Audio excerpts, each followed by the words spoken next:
बोलिए लक्ष्मी नारायण भगवान की जय।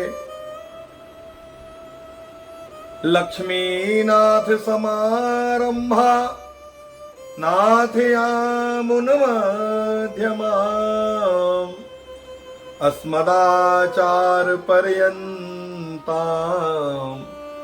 वंदे गुरु परंपरा। बोलिए सद्गुरुदेव भगवान की जय। साथियों, आज का हमारा सत्र बड़ा ही अद्भुत होने वाला है।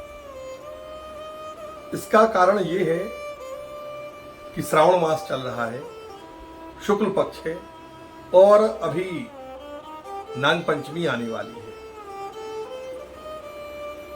तो हमारा सत्र जो रहेगा, पिछला सत्र भी इसी नाग पर आधारित था।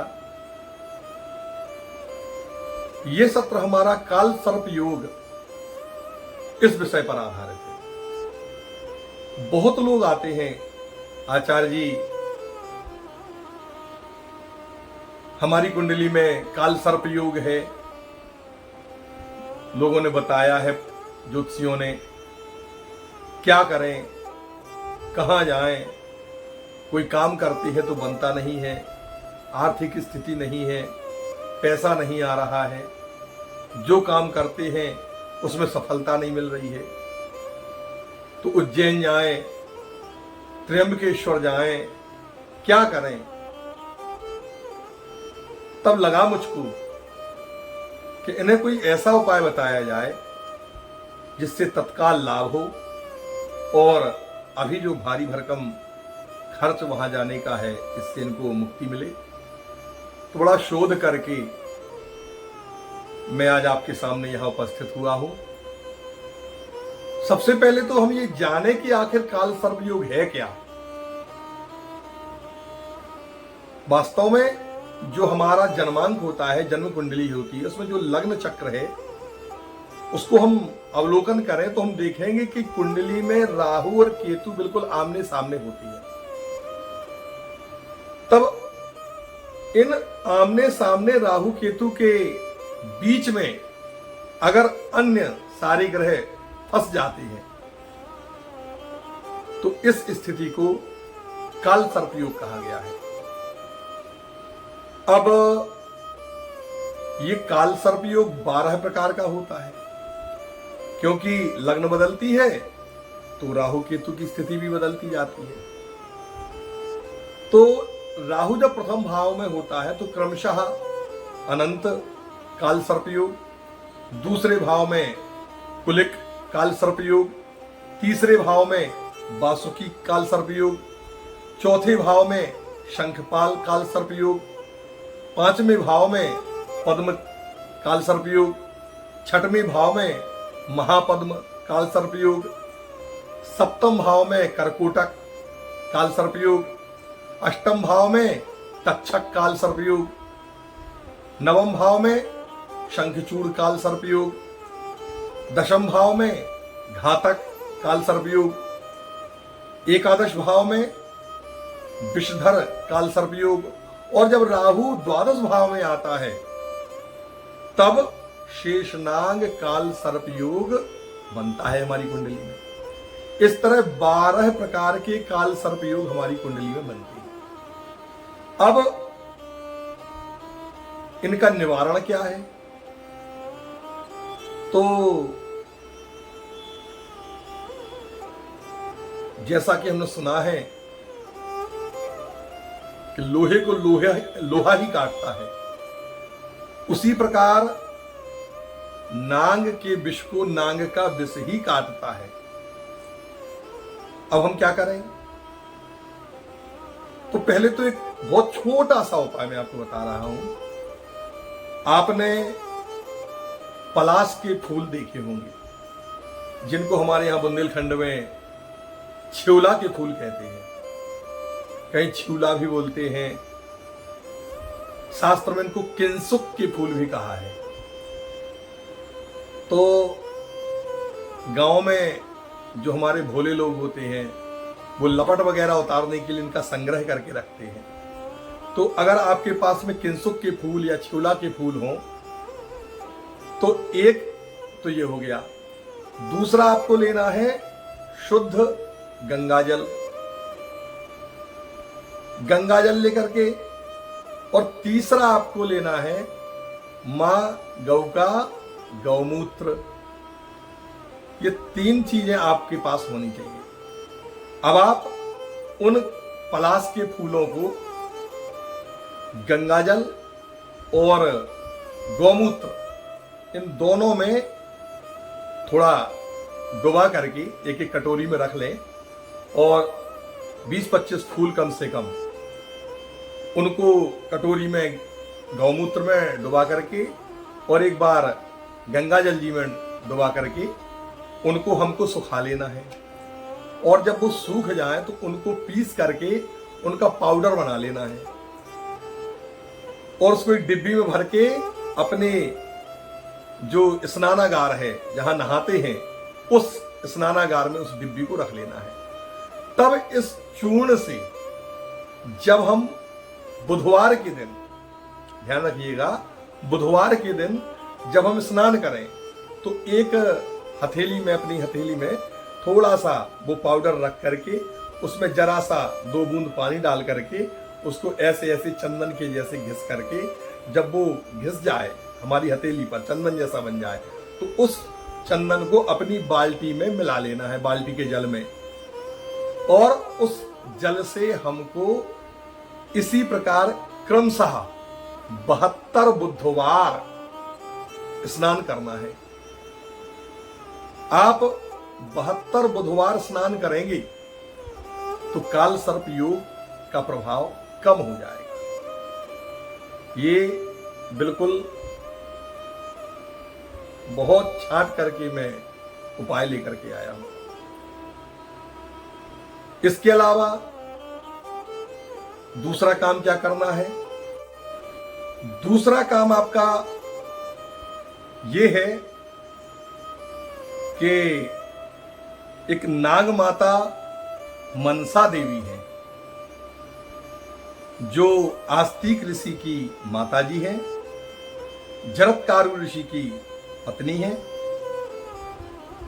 शेषनाग जी और वासुकी नाग जो श्री नारायण की सेवा में शेषनाग जी हैं, और महादेव की सेवा में जो उनके गले में है वो वासुकी नाग जी हैं। इनकी बहन है, और भगवान शिव की मानस पुत्री है, इसीलिए इनका नाम मनसा है। ये बाद में नाग माता बन गई। तब इन नाग माता का एक स्तोत्र है जो देवी भागवत में मिलेगा। आपकी सुविधा के लिए मैं अभी स्क्रीन पर दे रहा हूं। आपको इस स्तोत्र का प्रातः काल स्नान ध्यान करके ये पाठ करना है। ये इस प्रकार है। ओम जरत्कारोर्जगद्गौरी मनसा सिद्धियोगिनी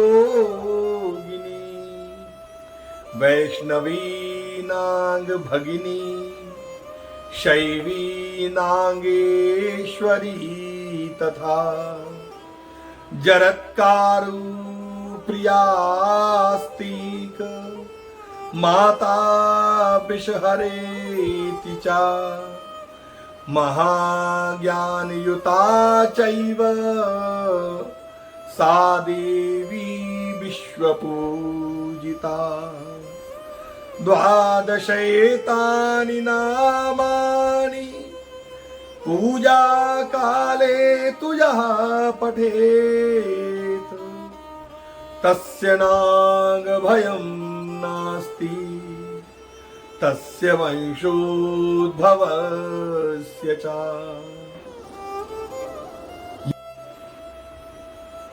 तब आपको इस नाग माता मनसा के स्तोत्र का पाठ करना है प्रतिदिन प्रातः। आप देखेंगे कि काल सर्प योग का प्रभाव आपको कम लगने लगा है। क्रमशः एक और उपाय मैं आपको बताता हूं। तीसरा, पहला उपाय पलाश के उन फूलों से स्नान करना 72 बुधवार। दूसरा उपाय नाग माता मनसा इनके स्तोत्र का पाठ करना। इनके 12 एतानि नामानि, इनके 12 पाठ है, 12 नाम है। और अब हमें जो इस धरती पर विशेष नागदेव हैं 9, उन 9 महानागों की स्तोत्र का पाठ भी प्रतिदिन प्रातःकाल और सायंकाल, विशेष रूप से सायंकाल में, प्रातःकाल तो करना ही है, विशेष करके सायंकाल में आपको ये पाठ करना है। बड़ा छोटा सा पाठ है, 2 लाइन का। आइए हम इसका भी पाठ करते हैं। आपकी स्क्रीन पे अभी आएगा।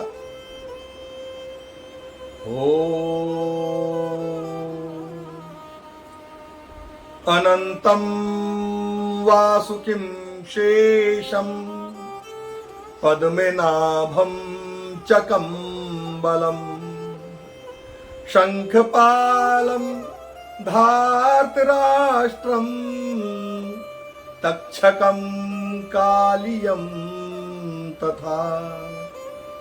बस इतना ही पाठ आपको करना है। इसके बाद लेकिन स्तोत्र तो पूरा होता है। आप चाहे तो करें और ना चाहे तो इतना ही करें। पूरा स्तोत्र कैसा है?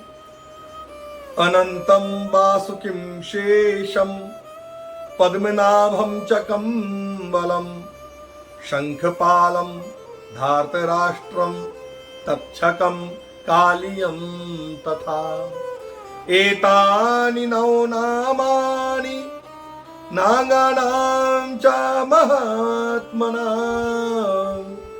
सायंकाले पठे नित्यं प्रातः काले विशेषतः।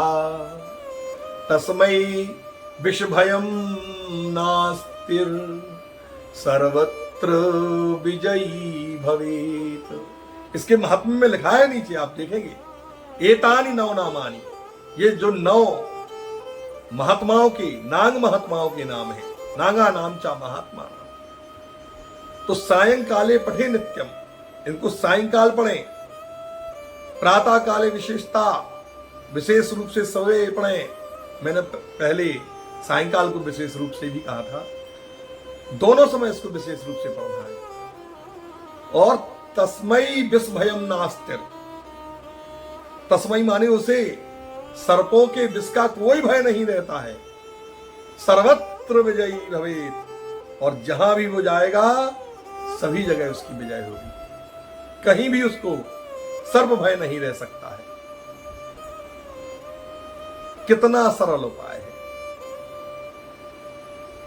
नाग माता मनसा के स्तोत्र का पाठ 4 लाइन और 2 लाइन केवल 9 नाग स्तोत्र।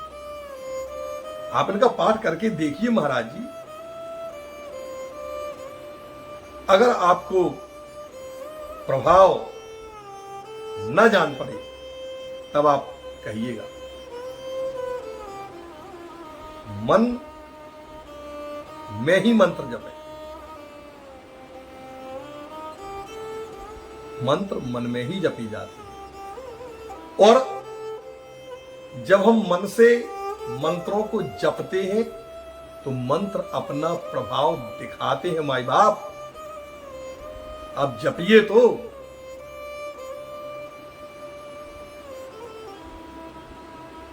आप जपेंगे, फल अवश्य मिलेगा। आपका काल सर्प योग दूर होगा, बना रहे आपकी कुंडली में। लेकिन प्रभु के प्रताप से ये एक भी कष्ट आपको नहीं होगा। लोग आश्चर्य करेंगे कि आपकी कुंडली में काल सर्प योग है, लेकिन आपके ऊपर तो काल सर्प योग का प्रभाव है ही नहीं। वास्तव में बहुत कृपा करते हैं प्रभु। आशा है ये जानकारी आपको अच्छी लगी होगी। आप इस पाठ को अपनाइए। भगवान का पूजन करने के बाद प्रभु से प्रार्थना करें कि हे प्रभु, हमारी ये दोष दूर हो, नित्य नई ऊर्जा, नित्य नए संकल्प, नित्य लोक कल्याण की कामना हमारे हृदय में जागृत करें। और इसी तरह मैं आपको नई नई जानकारियां प्रदान करता रहूंगा। आप मेरे साथ बने रहिए और इसी तरह अपना प्यार देते रहिए। बोलिए लक्ष्मी नारायण भगवान की जय।